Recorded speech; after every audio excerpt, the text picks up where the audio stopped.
They say blood is thicker than water, but what happens when your own son looks you in the eye and calls you a helpless old man? What happens when the company you built from nothing becomes the weapon used to destroy you? I'm Kenneth Martin. I'm 78 years old, and this is the story of how my greatest act of love became my most painful betrayal, and how I turned that betrayal into the most epic comeback of my life. Before we continue, please subscribe to the channel and let us know where you're listening from in the comments.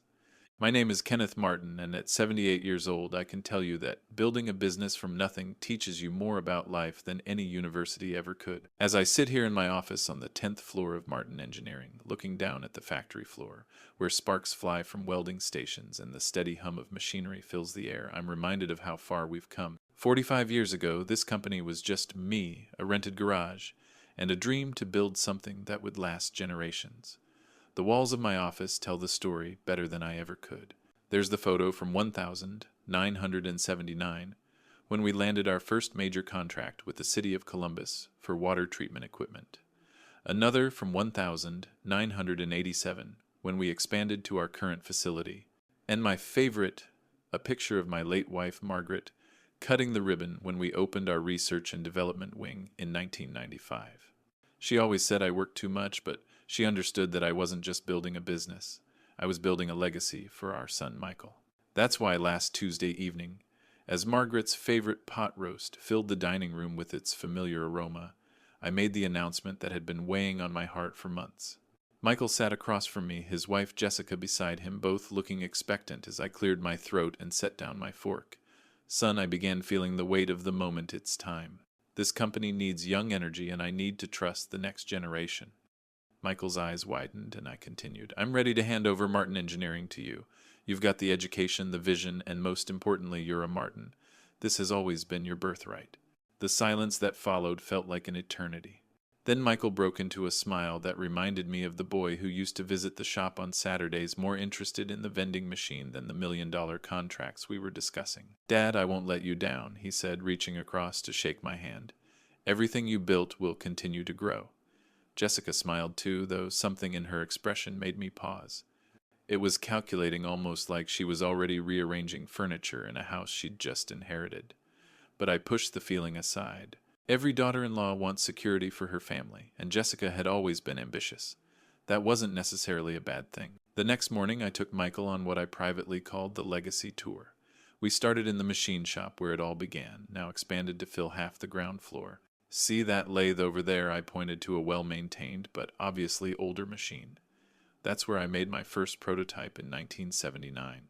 Still runs like a dream because we take care of our equipment. We moved through the facility methodically. I introduced Michael to Betty Rodriguez, who'd been our head of quality control for 22 years, and Tom Walsh, our senior welder, whose father had worked for us in the 80s. These weren't just employees. They were family.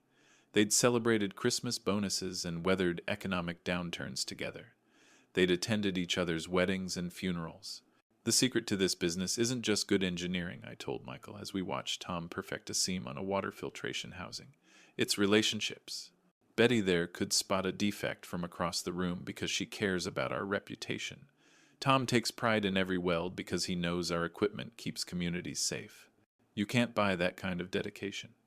You have to earn it. Michael nodded, taking notes on his phone, asking intelligent questions about production schedules and quality standards. He'd always been smart, graduating from Ohio State with honors before earning his MBA from Northwestern. But there's a difference between book learning and the wisdom that comes from 45 years of solving problems, managing people, and building trust, one handshake at a time. As we concluded the tour in the conference room where I'd negotiated countless deals, I felt a mixture of pride and melancholy. Pride in what we'd accomplished, a company that employed over 200 people and had earned a reputation for quality throughout the Midwest. Melancholy, because I was about to step away from the thing that had defined me for nearly half a century. Dad, Michael said as we sat in the leather chairs I'd purchased, when we move to this building, I know I have big shoes to fill. Your reputation in this industry is legendary. I just hope I can live up to it. That's when I knew I was making the right decision. My son understood the weight of responsibility he was accepting. He respected what had been built and seemed committed to preserving it while adding his own innovations. Jessica might have her ambitions, but Michael had good instincts and a solid moral foundation. Margaret and I had raised him right. "You'll do fine, son," I assured him, meaning every word. "You've got something I never had at your age, a solid foundation to build on. I had to figure everything out the hard way. You get to learn from my mistakes and build something even better." As I drove home that evening, I felt lighter than I had in years. The succession plan was in motion, the family business would continue, and I could finally take that trip to Ireland that Margaret had always wanted us to take together. I had no idea that my gesture of love would become my greatest mistake. 2 weeks after our conversation, the Columbus Business Journal ran a front-page story about the upcoming leadership transition at Martin Engineering. "Local manufacturing pioneer passes torch to next generation," the headline read, accompanied by a photo of Michael and me shaking hands in front of our main facility. The article painted exactly the picture I'd hoped for: a successful family business continuing its legacy through careful succession planning. The official handover ceremony was scheduled for a Friday afternoon at the Columbus Convention Center. Jessica had insisted we needed something more prestigious than our usual conference room, and I had to admit she was right. This was a milestone worth celebrating properly. She'd coordinated everything: the venue catering invitations to local business leaders, city council members, and our key clients and suppliers. Even Mayor Davidson promised to attend.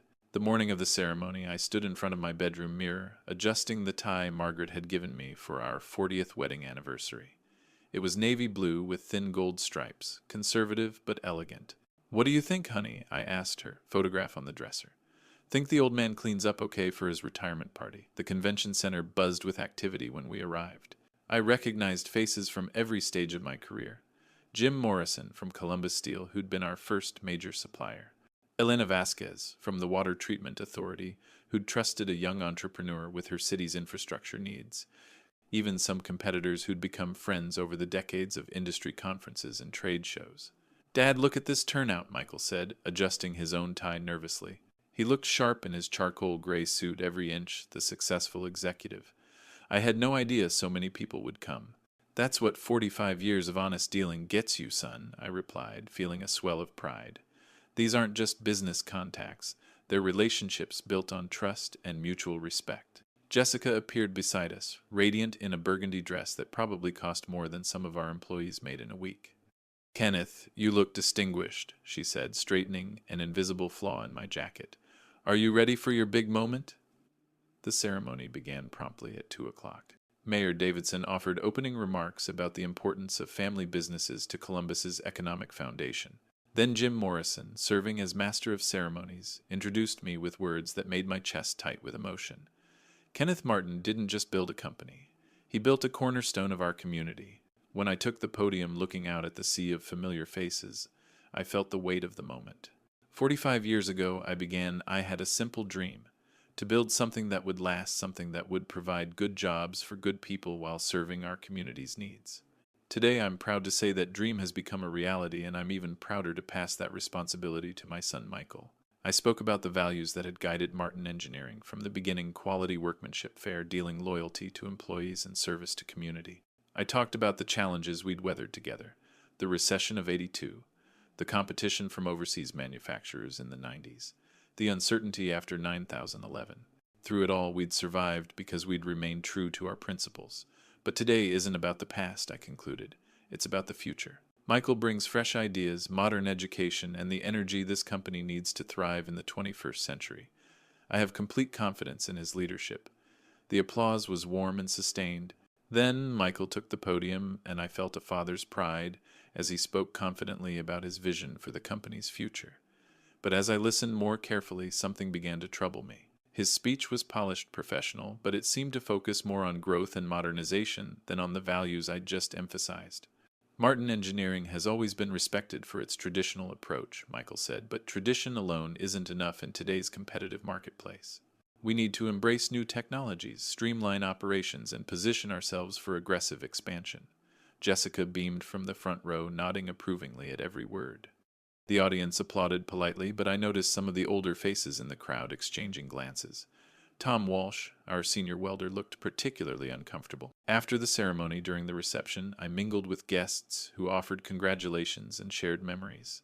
But I kept thinking about Michael's speech. When Elena Vasquez pulled me aside, her concerns echoed my own thoughts. "Kenneth, your son seems very capable," she said carefully, "but I hope he understands that in our business relationships matter more than aggressive expansion. We've worked with Martin Engineering for 25 years because we trust you. That trust isn't automatically transferred." Before I could respond, Jessica appeared with Michael in tow. "Elena, how wonderful to see you," she said with practiced charm.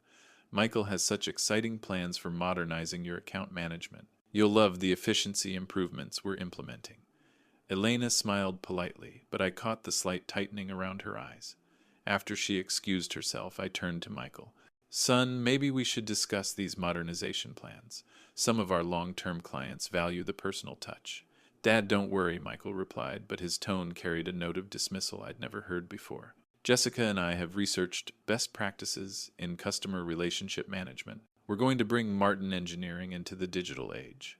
The first real crack appeared the following Monday morning. I arrived at the office as usual, expecting to ease into my new consulting role gradually. Instead, I found a memo on my desk announcing changes to our employee benefits package. Health insurance contributions were being increased, vacation time was being restructured, and the Christmas bonus program I'd maintained for 30 years was being evaluated for cost effectiveness. I walked straight to Michael's office, my former office, and knocked on the door that now bore his nameplate. "Son, we need to talk about this benefits memo." Michael looked up from his computer, and for a moment I saw a flash of annoyance cross his face. "Dad, I was going to discuss that with you later. We need to control costs if we're going to invest in growth.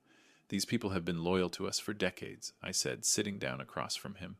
"Betty Rodriguez has been here 22 years. Tom Walsh's family has worked for us for 2 generations. You can't just cut their benefits without warning." "I'm not cutting them," Michael replied defensively. "I'm restructuring them to be more competitive with industry standards." Jessica researched what other companies our size are offering.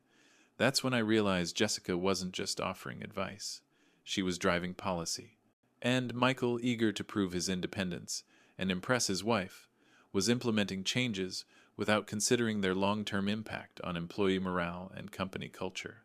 "Michael," I said carefully, "these aren't just industry standards we're talking about. These are people who've helped build this company. Their loyalty is worth more than the money we might save." But I could see in his eyes that my words were falling on deaf ears. My son had made up his mind, and for the first time in our relationship, my opinion didn't seem to matter. That's when I realized my son wasn't just taking over the company. He was erasing me from it. 1 month after the handover ceremony, I received a phone call that made my blood run cold. Frank Peterson, our chief engineer for 30 years and one of my most trusted friends, was crying on the other end of the line.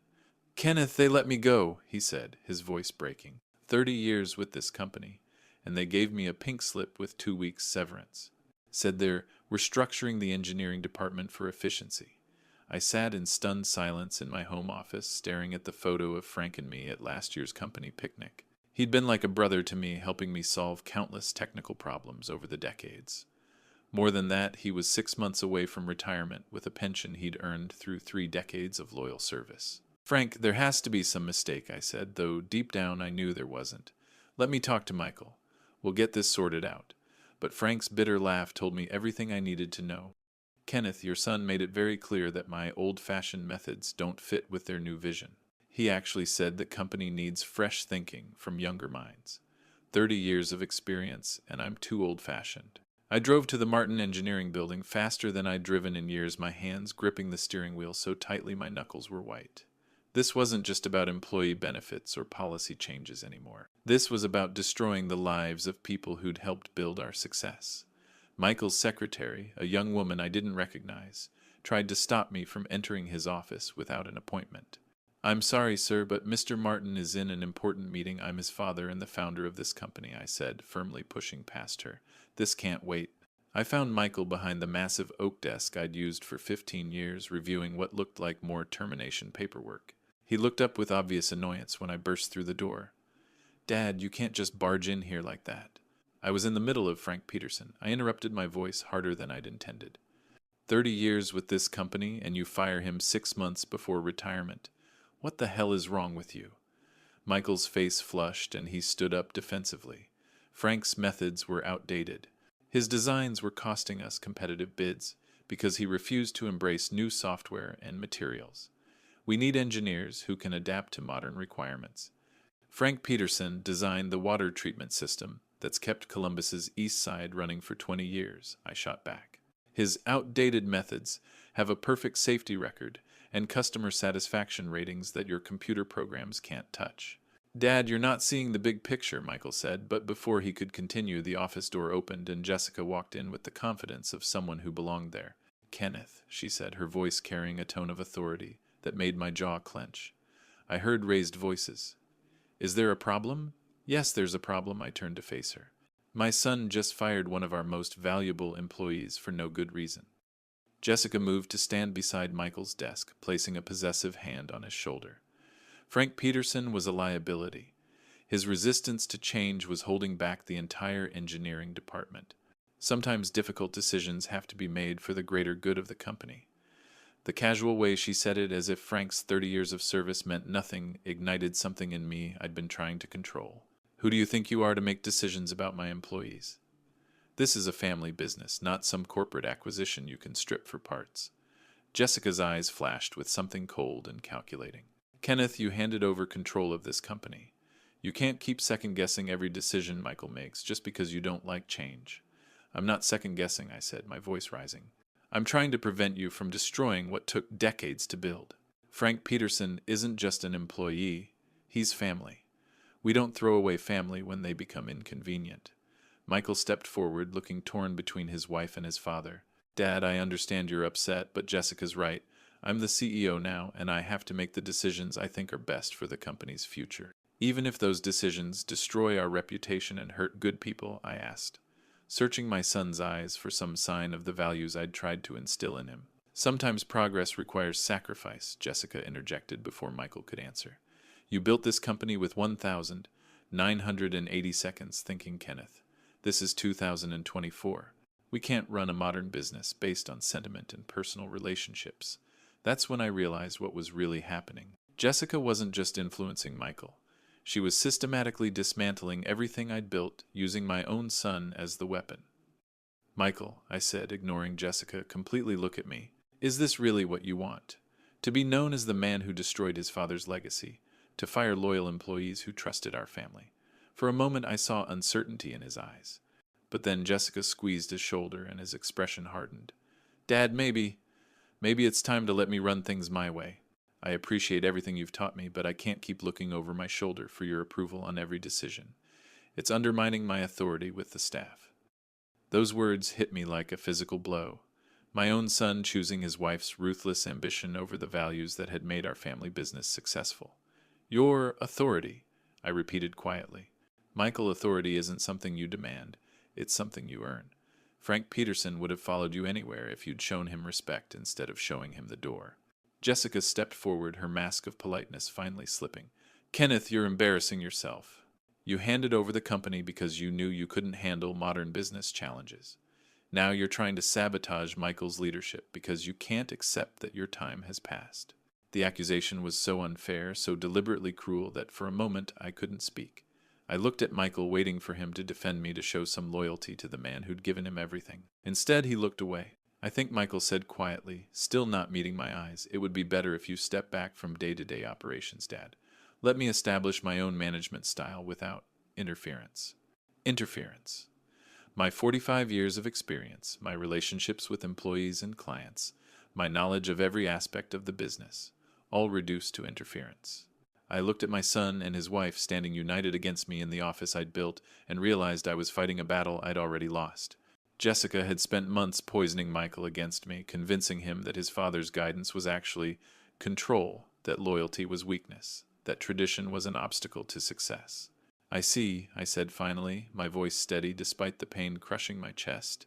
You've made your choice, son. Michael finally looked at me then, and I saw something like regret in his eyes. But not enough regret to change his mind. It's not personal, Dad. It's just business. As I walked out of that office past the secretary who wouldn't meet my eyes, past the employees who'd heard every word of our confrontation, I realized a terrible truth. I watched my son choose his wife's ambition over his father's wisdom, and in that moment I knew I was losing more than just my company. I was losing my boy. 6 weeks after our confrontation about Frank Peterson, I decided to make one last attempt to bridge the growing chasm between my son and me. Despite Michael's request that I step back, I couldn't shake the feeling that the company was heading toward disaster. 3 more long-term employees had been terminated, and I'd heard through the grapevine that we'd lost 2 major contracts due to what clients called communication issues. I arrived at Martin Engineering that Tuesday morning at 7:30, my usual time for 45 years. The security guard at the front desk, a young man I didn't recognize, looked up as I approached. "Good morning," I said, reaching for my keycard. "I'm Kenneth Martin." He consulted his computer screen, frowning. "I'm sorry, sir, but I don't show you as having building access." I stared at him, certain there'd been some mistake. "Son, I founded this company. My name is literally on the building." The guard looked uncomfortable but held his ground. "Sir, I can only go by what's in the system. Would you like me to call someone?" The humiliation of being treated like a stranger in my own building was almost unbearable, but I swallowed my pride. "Please call my son, Michael Martin. Tell him his father is here." 10 minutes later, a woman I didn't recognize appeared in the lobby. She was young, probably in her 20s, with the kind of polished professional appearance that screamed business school. "Mr. Martin, I'm Ashley, Mr. Michael Martin's executive assistant. He's asked me to escort you to his office." Escort, as if I were a visitor who might get lost in the building I'd designed and built.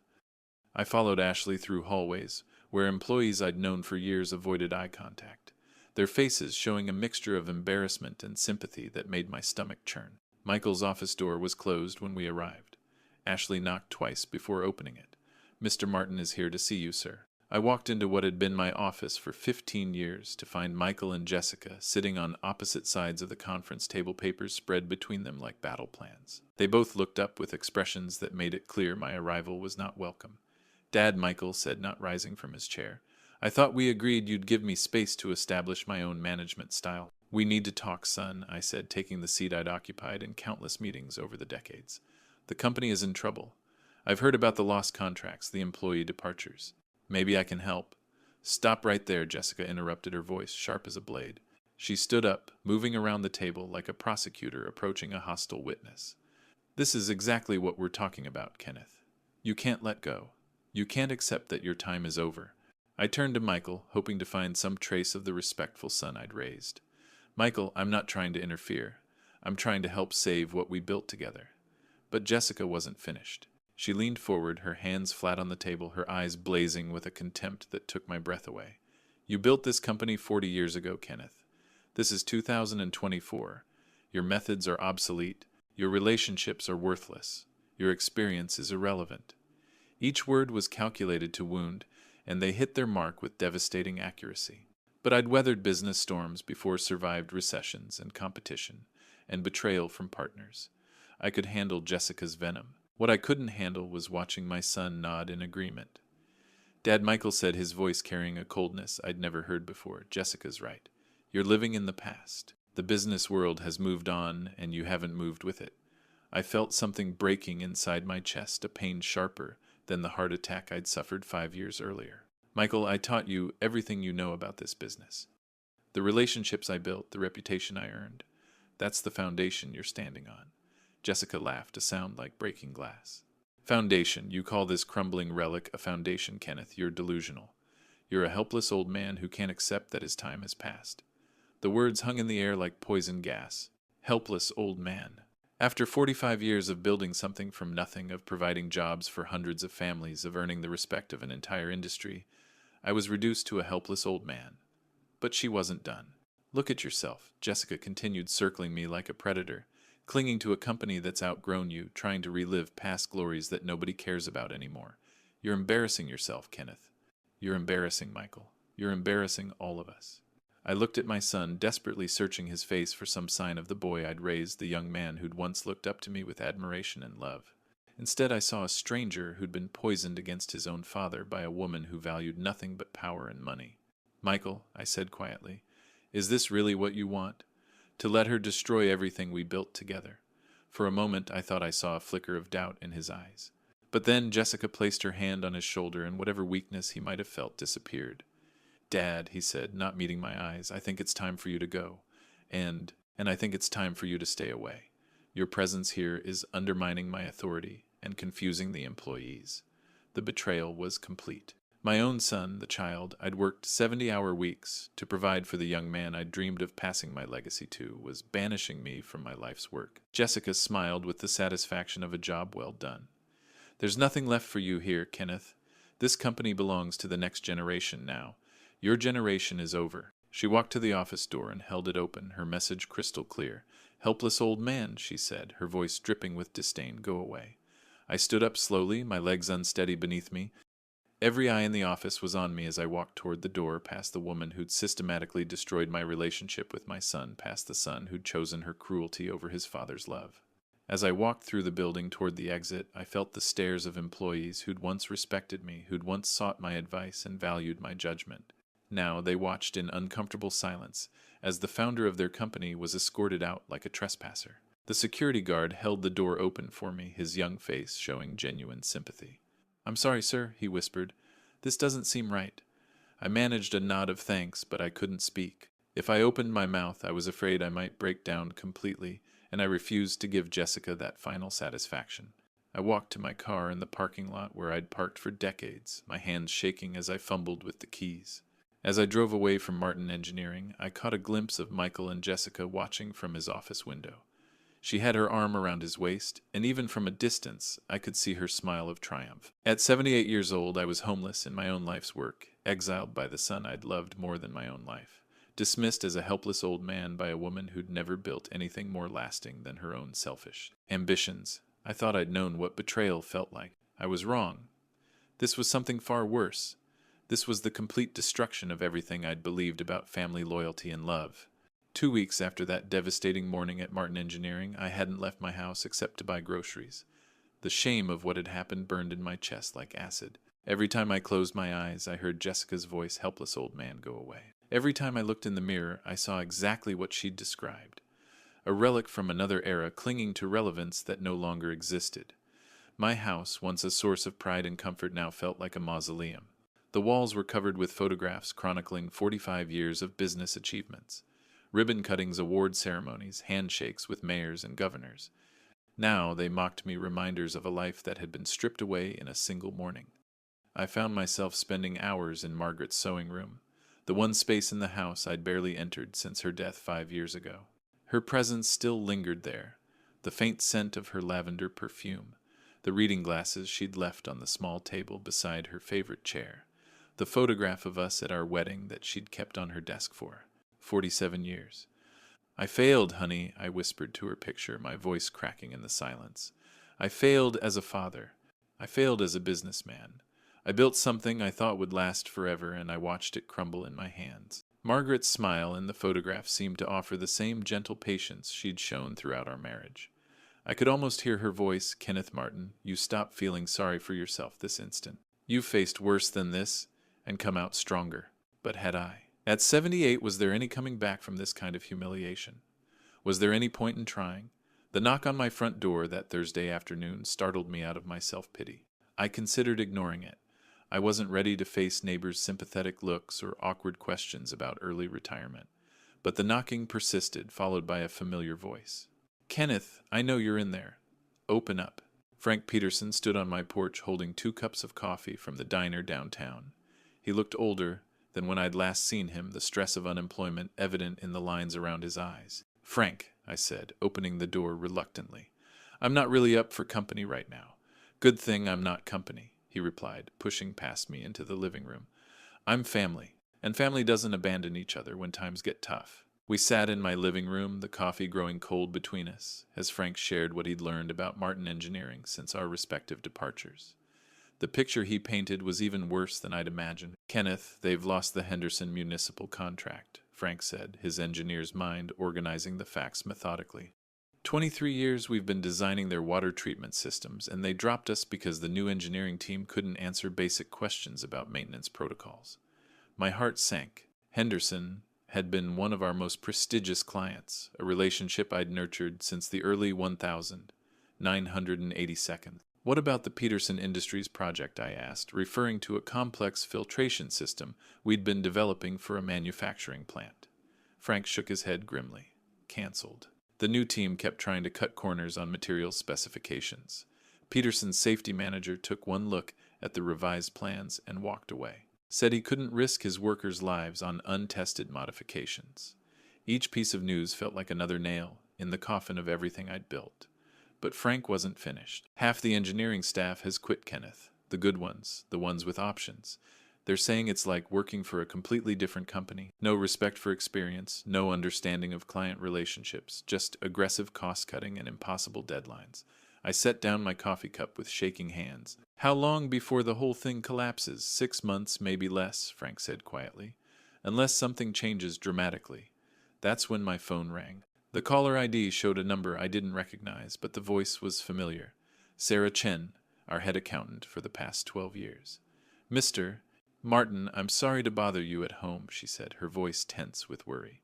But I thought you should know. I'm putting in my 2 weeks' notice tomorrow. Sarah had always been discreet about company finances, but the stress in her voice told me everything I needed to know. Sarah, what's happening over there? I can't discuss details over the phone, she said carefully, but if you'd like to meet for coffee tomorrow morning, I think there are some things you should know. Things that might help you understand why so many of us are looking for new positions. The next morning I met Sarah at a small cafe across town, away from any place we might encounter Martin Engineering employees. What she told me made my blood run cold. They're bleeding money, Mr. Martin, she said, keeping her voice low. Mrs. Martin, Mrs. Jessica, has been pushing for expensive modernization projects, while revenue keeps dropping because of lost contracts.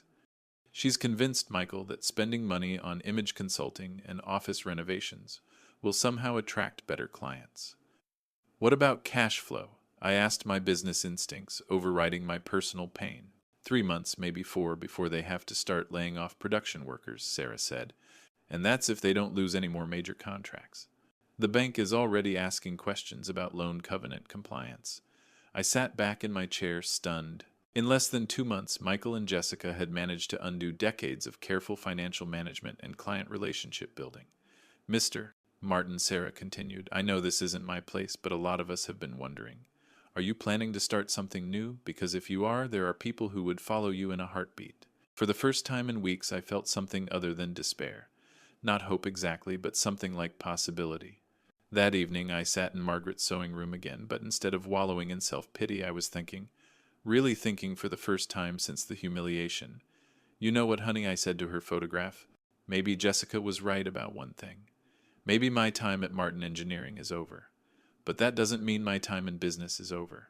I thought about all the employees who'd been fired or had quit in disgust.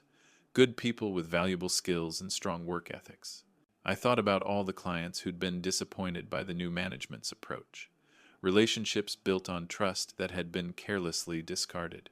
I thought about Frank Peterson, 30 years of experience thrown away like yesterday's newspaper.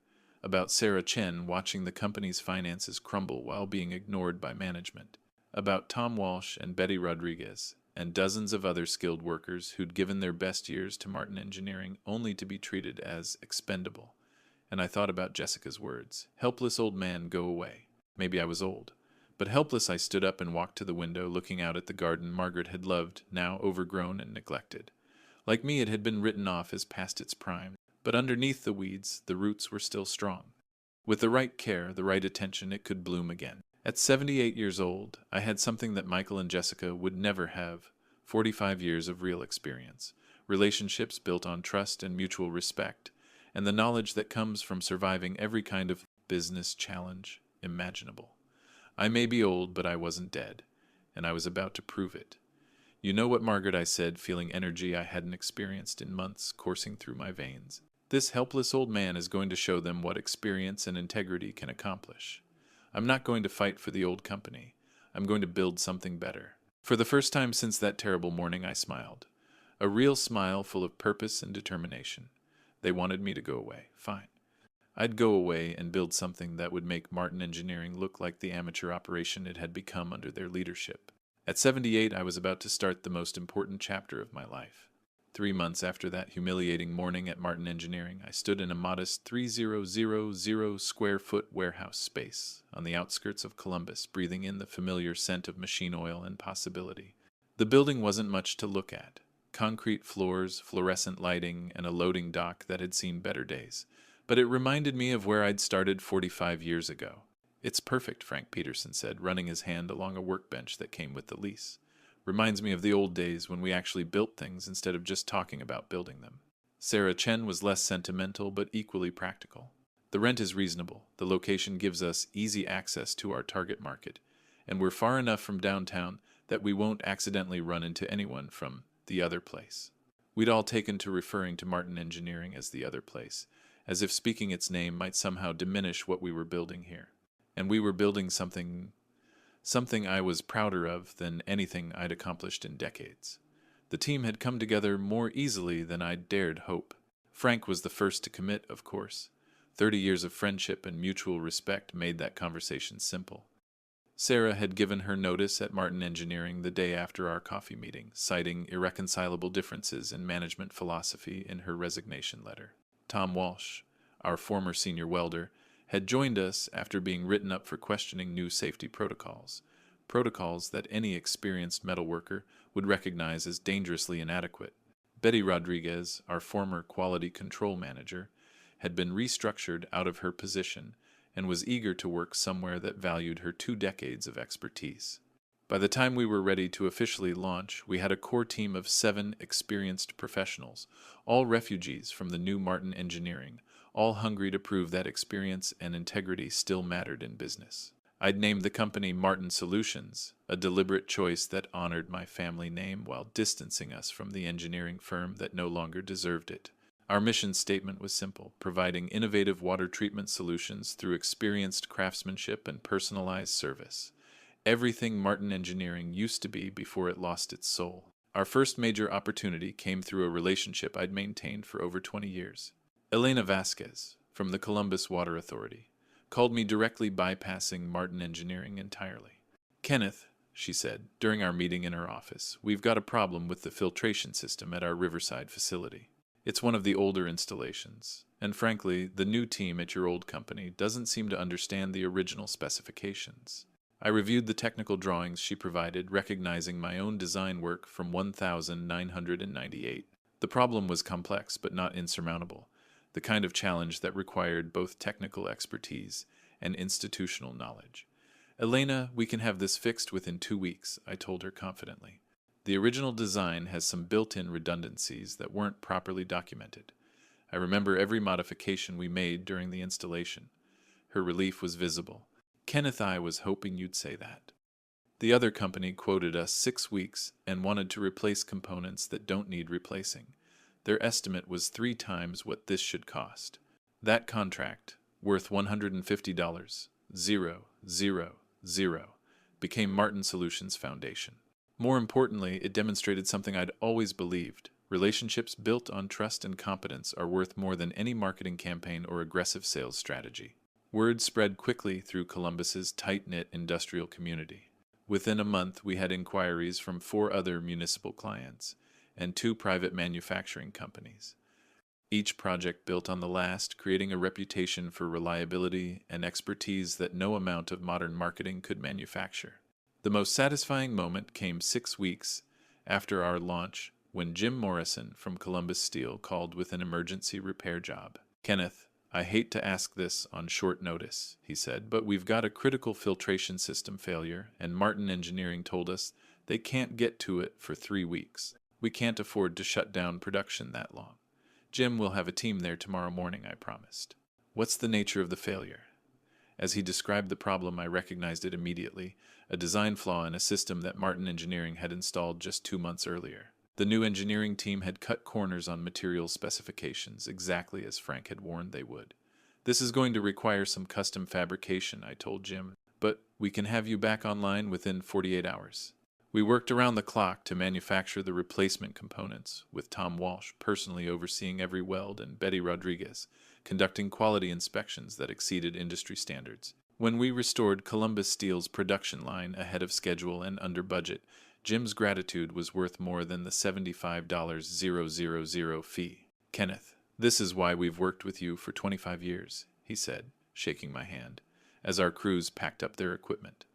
"You don't just fix problems, you prevent them from happening again." By the end of our 3rd month, Martin Solutions was operating at full capacity, with a backlog of projects stretching into the new year. We'd hired 3 additional technicians, and were already looking at expanding our workshop space. But the real measure of our success wasn't financial. It was the phone call I received from Elena Vasquez on a Friday afternoon. "Kenneth, I thought you should know," she said, her voice carrying a note of professional satisfaction. "Martin Engineering submitted a bid for our new treatment plant project. It was 40% higher than the next closest competitor and included specifications that made no technical sense. We're not even considering it." "I'm sorry to hear that," I said, and I meant it. Despite everything that had happened, I took no pleasure in Martin Engineering's struggles. "Don't be sorry," Elena replied.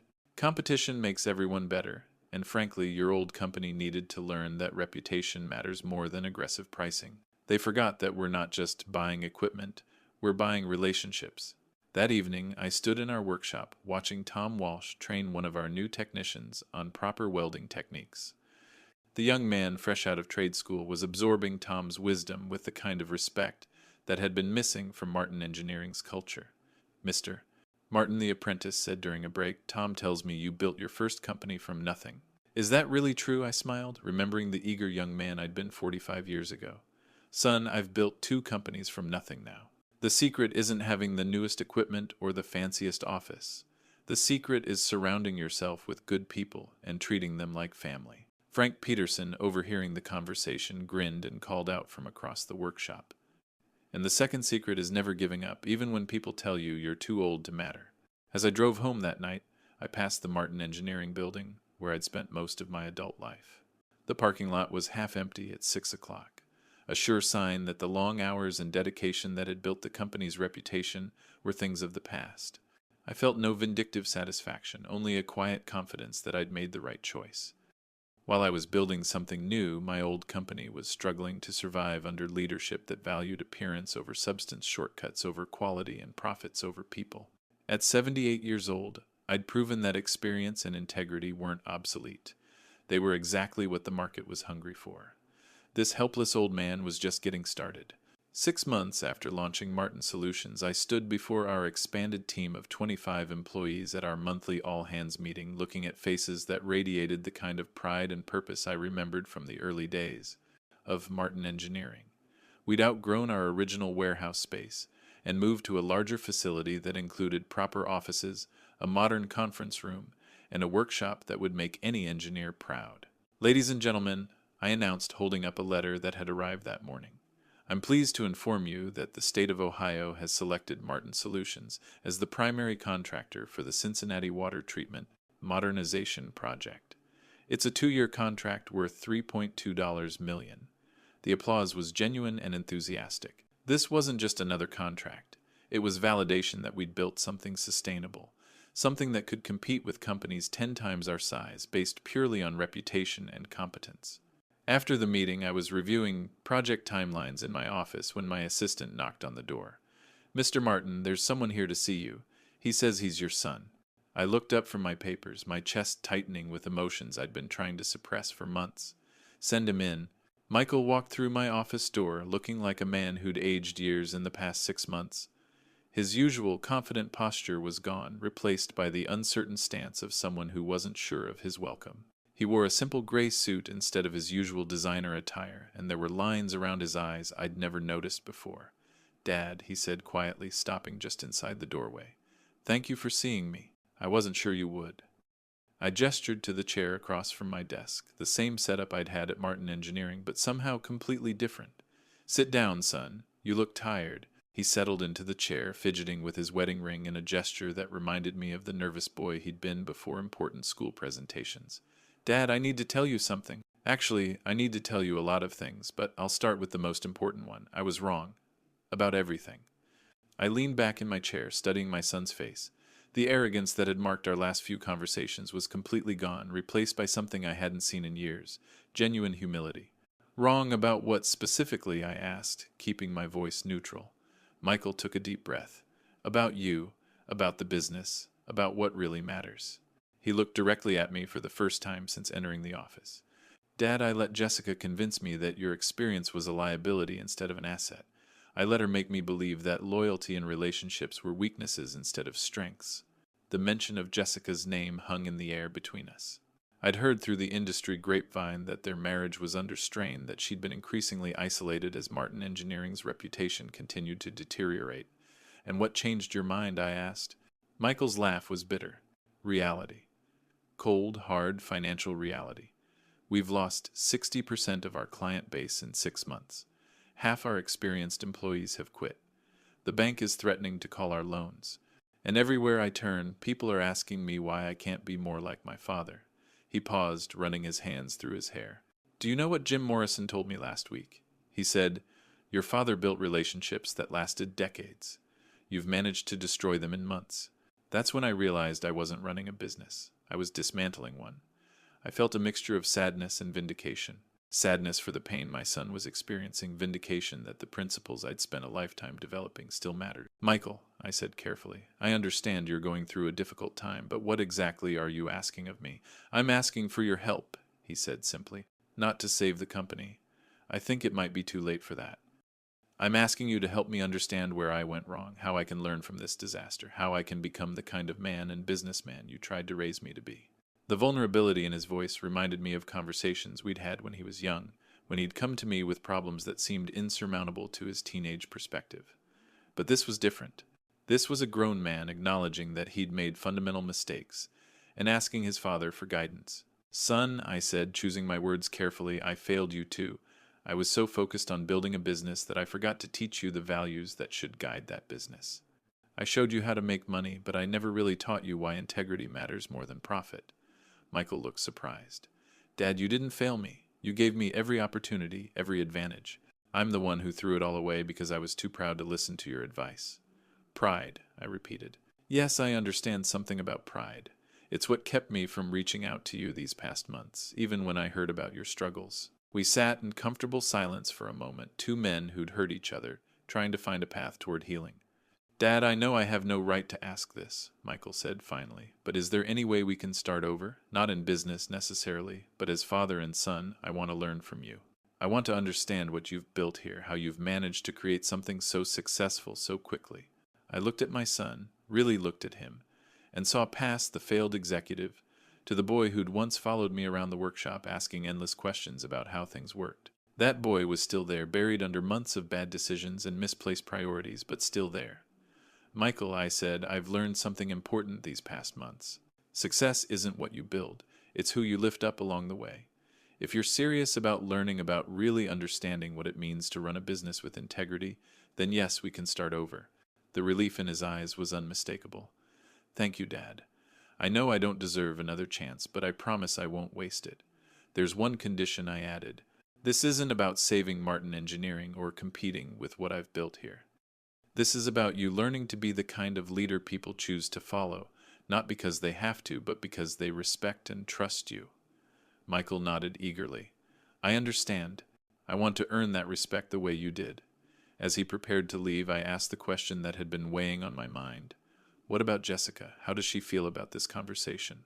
Michael's expression darkened. "Jessica and I are working through some issues. She's not happy about my decision to reach out to you. She thinks it's a sign of weakness." "And what do you think?"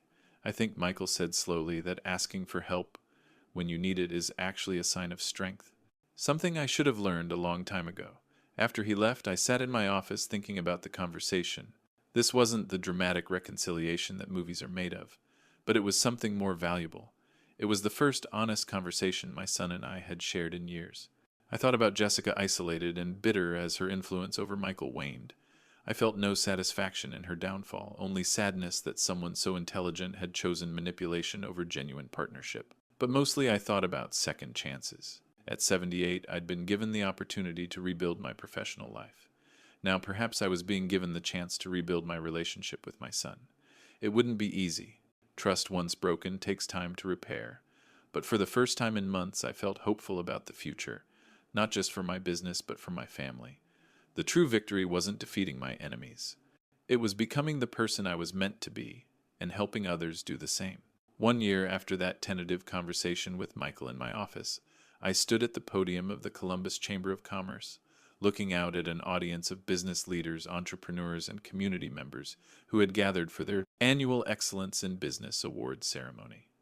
The plaque in my hands read Kenneth Martin, Martin Solutions, NCS. Entrepreneur of the Year, Lifetime Achievement in Community Impact. At 79 years old, I was being honored not for what I'd built decades ago, but for what I'd accomplished in the past 18 months. It was a strange and wonderful feeling.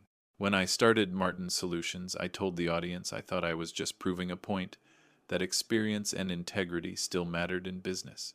What I discovered was something far more important. It's never too late to start over, to build something meaningful, and to make a positive impact on other people's lives. In the audience, I could see familiar faces that told the story of our journey. Frank Peterson, now our Chief Operating Officer, beamed with pride.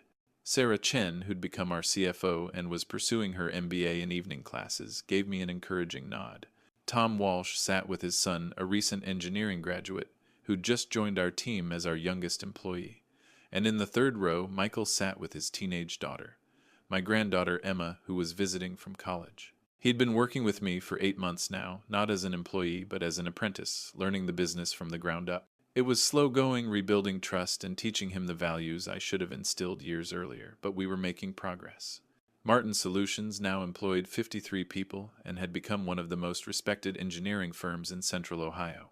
But more than that, we'd become something of a beacon for older entrepreneurs who'd been written off by a youth-obsessed business culture.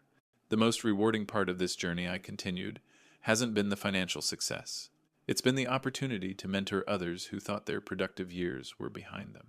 We've helped launch 3 new businesses, started by people over 60, and we've shown that age brings wisdom, not obsolescence. After the ceremony, as I mingled with well-wishers and accepted congratulations, Michael approached with Emma at his side. Grandpa, Emma said, hugging me tightly, that speech was amazing.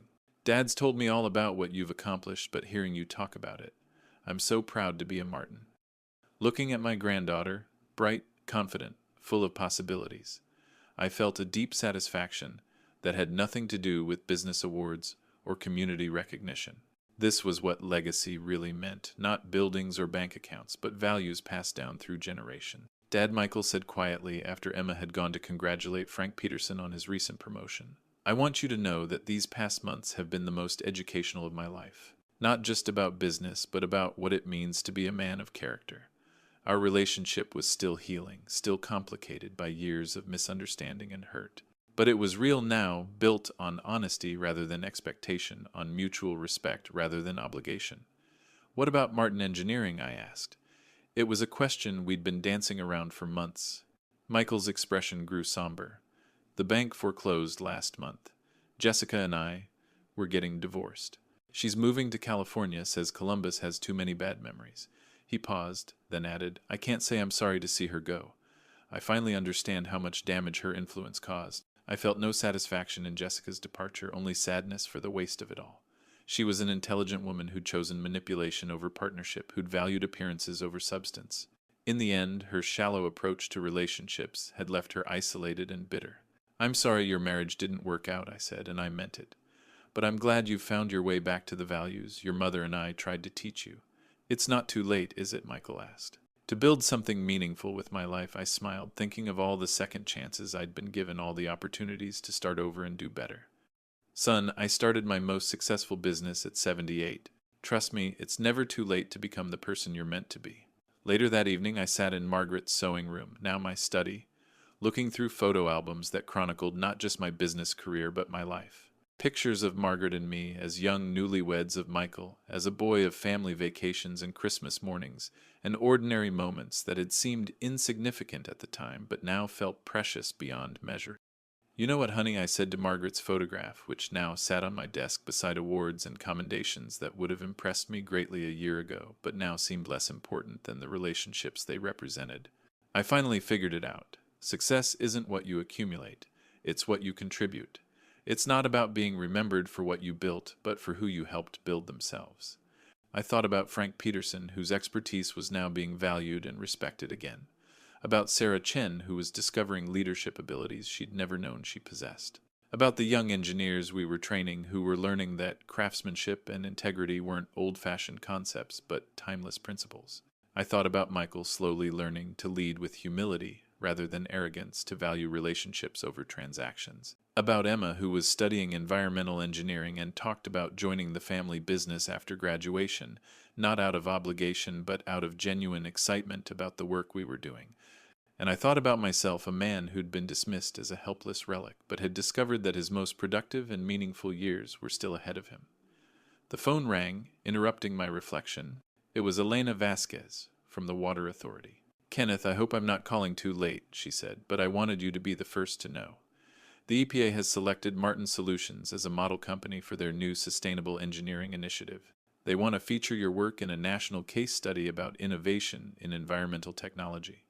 After I hung up, I sat back in my chair and laughed, a deep, genuine laugh that came from a place of pure contentment.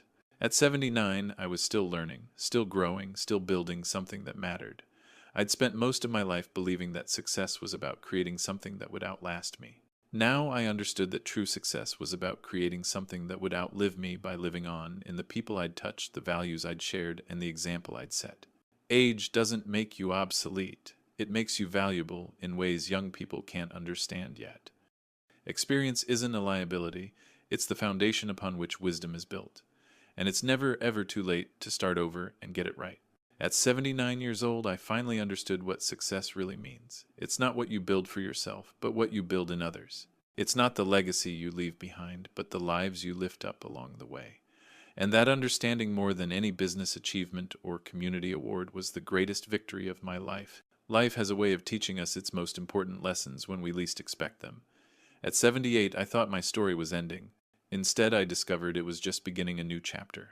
One written not in boardrooms or bank statements, but in the hearts of people whose lives I was privileged to touch. They called me a helpless old man and told me to go away. What they didn't understand is that age doesn't diminish your worth, it refines it.